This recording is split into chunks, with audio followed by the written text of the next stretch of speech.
So disaster has struck. The first job today is going to be continuing on with the tear down. So there's not much left to tear down on this now. Pretty much just clean up time now on the block. So what I'm going to do is I'm going to pull all these coolant lines out and we'll tidy up the inside of the valley there so that I can put the new starter motor and everything in. And I've got to pull these bottom parts of the intake manifolds off, give them a clean out, so I can just basically start to reassemble the bottom of the valley. But also what I have to do is I've taken off the timing cover because I have to repair the little hole that's in the timing cover there, give it a clean up and make it all nice and pretty again. And then the last thing is I've got to go through the sump and give the sump a good degrease and tidy that all up. Once I have all of that done, then I can start to reassemble it all. So I've just got to remember how I put it all, or how it all goes together again, because I sort of ripped into it thinking, but yeah, there's a lot to go into it. Let's hope I'll remember. But anyway, let's crack into a bit of cleaning and we'll see what we end up with.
Alright, cleaning's all done. Now it's time to assemble the sump. Gone are the days where it was just like a simple pan that goes underneath the bottom end. Yeah, this has got so many parts to it. So it's got like a pickup and it's got different lines and coolers and yeah, and then you'll see from, yeah, there's just lots and lots of different O-rings and gaskets and, you know, so when I did this, I bought, you know, a full gasket kit. So there's some of it I probably won't use, but the bulk of it, I'll be definitely using it all now that I've pulled it all apart and cleaned it. So anyway, let's get into assembling it. If you ever do anything like this, make sure you get yourself a workshop manual. Every car that I've ever worked on, I always make sure I've got a workshop manual, because what it gives you is all of the torque settings for everything.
All right, almost time to assemble it all again. Now it's all clean. I'm just changing the O-ring out for the water pump, and then I've already cleaned up all the mating surfaces and that, so I'll go and run a bead of silicon, or sorry, a bead of RTV on the timing cover, and then yeah, I'll show you actually what I've done in terms of repair and everything like that. But yeah, just put the new O-ring there at the water pump. Everything's all clean. Make sure when you clean off these mating surfaces that you don't use like sandpaper or anything like that. Just razor blade, obviously, and then you're just getting rid of it, you know, the old silicon and everything like that. So you want to try and keep it as flat as possible, so that you don't have any leakage. So anyway, let's go and have a look at the repair on the timing case. All right, so if you remember, we had you probably saw in the time lapse, I was making a repair here. The car that this engine came out of was in an accident, and the fan went through and took out, you know, its idler and everything like that, and actually went through the timing case. So I've made the repair. Just TIG welded it up. So yeah, we're ready to go, ready to put this back on. Right, so you've only got a couple of minutes to get this on. So I'm just going to go and put the beads on. I've already got my book over there to tell me, because there's a tightening sequence for this as well, so we've got to tighten it in the right way, and also the torque spec, which is 25 Newton meters. So let's go.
All right, well, that's gone together pretty well, actually. So I've put on new water pump,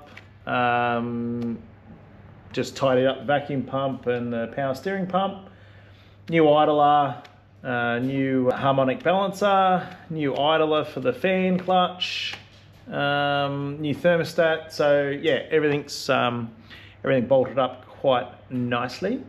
So now, next job is going to be, I'm just going to quickly do the glow plugs. So I've taken the bottom intake manifolds off, and I'm going to just quickly rip out the glow plugs, and then I can start to assemble or replace the injectors, and then start to assemble the top of the engine. So yeah, should be not too long now, and we'll have a complete engine. Gonna quickly do the glow plugs.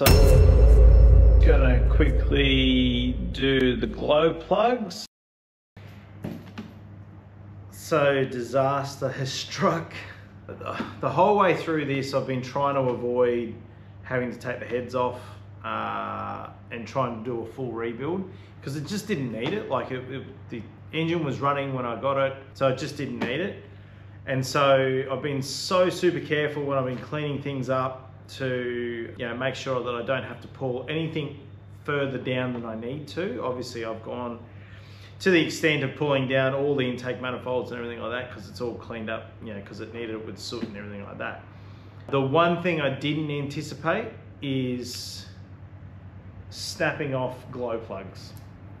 Now, this is what a glow plug should be. It should come out, big long plug, which helps with diesels when they are cold, obviously because they work differently to a petrol engine, where a petrol engine will give you spark.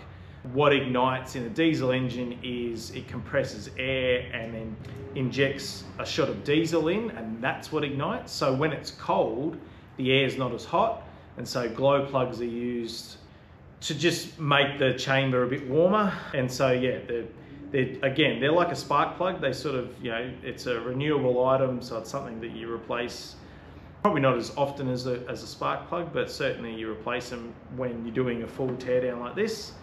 What I didn't anticipate is the level of rust that was going to be evident here, particularly with, you know, the alloy heads.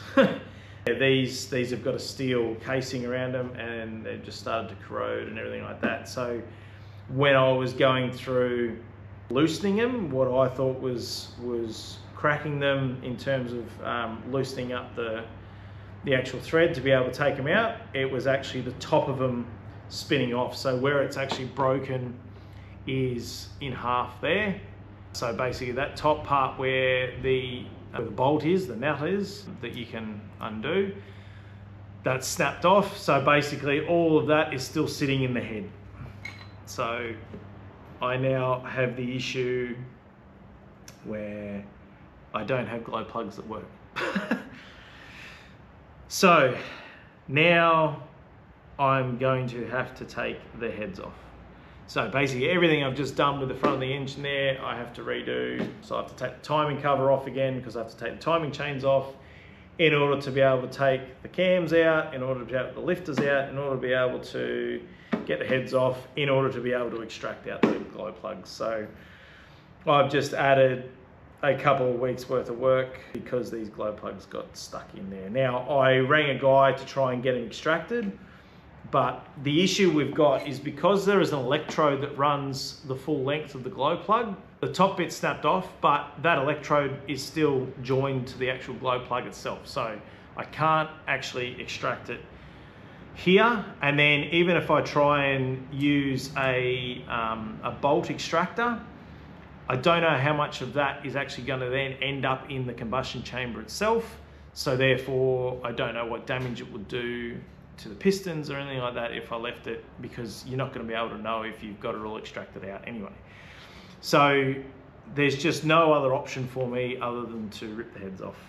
So I think that's where I'm going to end this episode, because there's now a lot more work that I need to do, and not what I was expecting, and not how I was expecting to finish this episode. But anyway, we'll crack on with it. These are the joys of rebuilds, I guess. So I'll crack into it, and yeah, we'll catch you next time.